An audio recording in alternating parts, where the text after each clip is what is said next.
Alright, hey dude, alright, so I just took a look at this, and obviously made it with a shit ton of pieces, because there's a whole lot of steps in there, but I don't know how else you do it.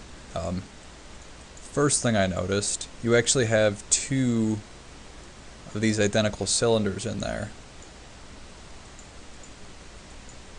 Could have just been from working or something. So you can cut down polygons, obviously, by deleting that.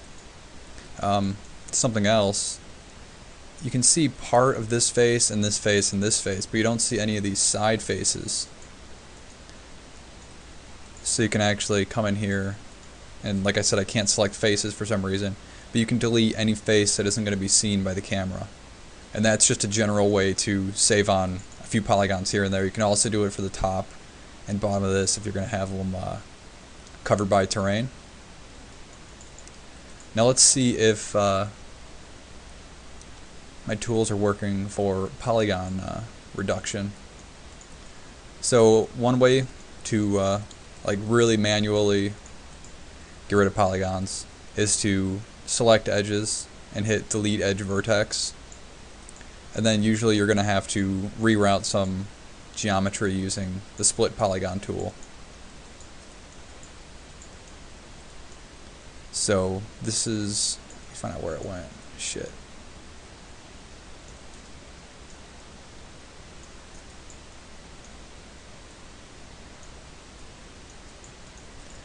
Okay, it deleted it from right there. So we need that to go somewhere.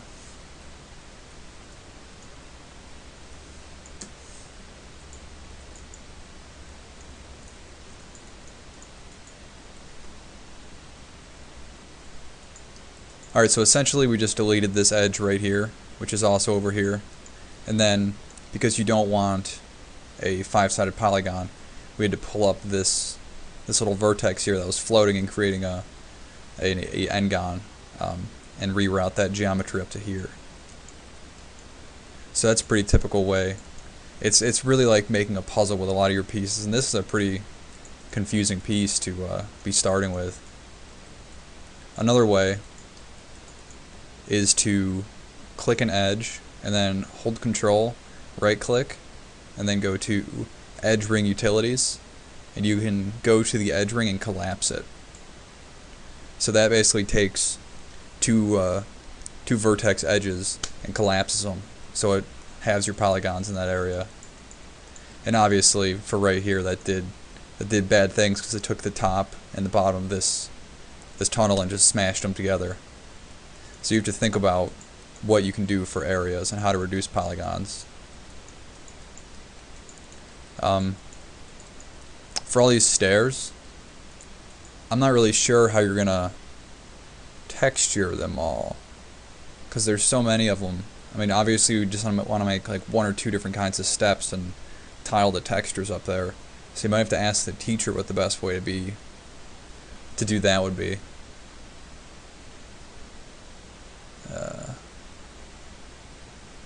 Oh, shit. Sorry, 1 second, I gotta pause it. Of course the school lost my transcripts. Okay, anyways. So I would say you're gonna want to find a way to texture two of these, and then somehow replace all these steps with those two that you texture. But that's, you know, different. So to make essentially a hole, another polygon, you can do what's called a Boolean. You might have used these before. I just made this box, and it basically goes from this outer wall through the inner wall.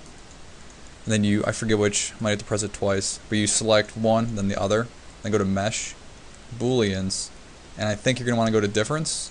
Yeah. And then it creates a hole. But you can't leave the geometry like this, so that's when you're going to want to use your Split Polygon tool. You're going to want to reroute this geometry in the best way you can, just so you don't have any n-gons. Triangles are obviously okay.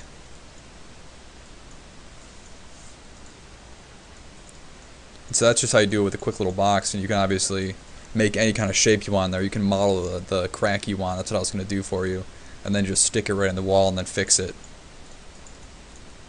So yeah, just remember, you can remove any faces that you don't see. there aren't a ton of places where I can reduce geometry on this. This is fucking complex. This is awesome though. But yeah, so take a look at that stuff. Let me know if this helped. See ya.